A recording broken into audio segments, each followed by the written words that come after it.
కిరాయి ఎట్లా కట్టాలి, పిల్లల ఫీజులు ఎట్లా కట్టాలి తెలియక గౌరవనీయులు పెద్దలు వినోద్ కుమార్ గారికి ఒకసారి చప్పట్లతో అందరం కూడా స్వాగతం పలుకుదాం. మన కాబోయే కరీంనగర్ ఎంపీ గారికి గట్టిగా చప్పట్లు కొట్టాలి దయచేసి.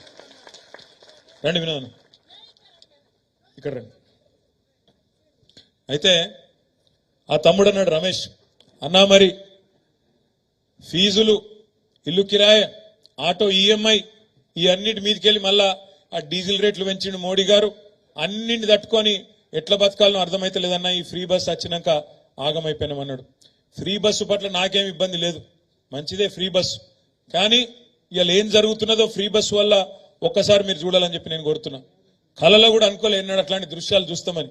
ఎట్లా కనబడుతున్నాయి ఫ్రీ బస్సు కోసం ఇవాళ మహిళా సోదరి మనులు ఆ డ్రైవర్ ఎక్కే దర్వాజలకే లెక్కుతున్నారు, బస్సుల ఆ కిటికీలకే లెక్కుతున్నారు.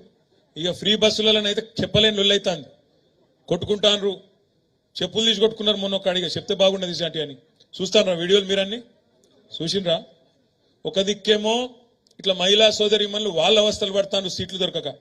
ఇటు మొగోళ్ళు తిడతాను, మేము టికెట్ పెట్టి కొంటే, మేము పైసలు పెట్టి టికెట్ కొంటే మాకు సీట్ లేకపోయాను మొగోళ్ళు తిడతాను.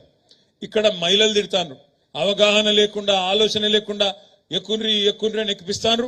అందులోనేమో సీటు దిక్కులేదు, 50 మంది కూర్చునే బస్సులో 150 మంది కూర్చుంటారు. ఇదేం పరిస్థితి అని చెప్పి మహిళలు బాధపడతారు.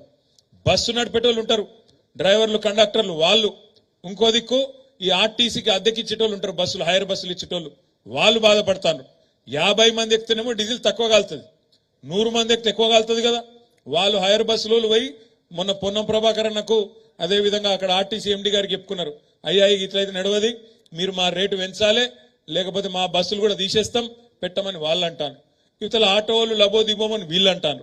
నిన్న తమ్ముడు రమేష్ చెప్పిండు నాకు, అన్నా వీళ్ళు అన్నారు మేము ఆటో డ్రైవర్ని ఆదుకుంటామన్నారు, నెలకు 1000 రూపాయలు ఇస్తామన్నారు.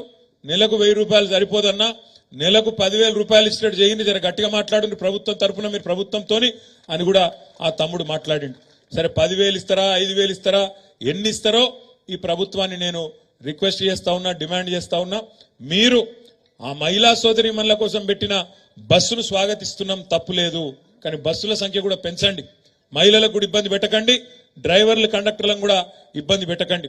ఓ దిక్కు బస్సులు పెంచండి,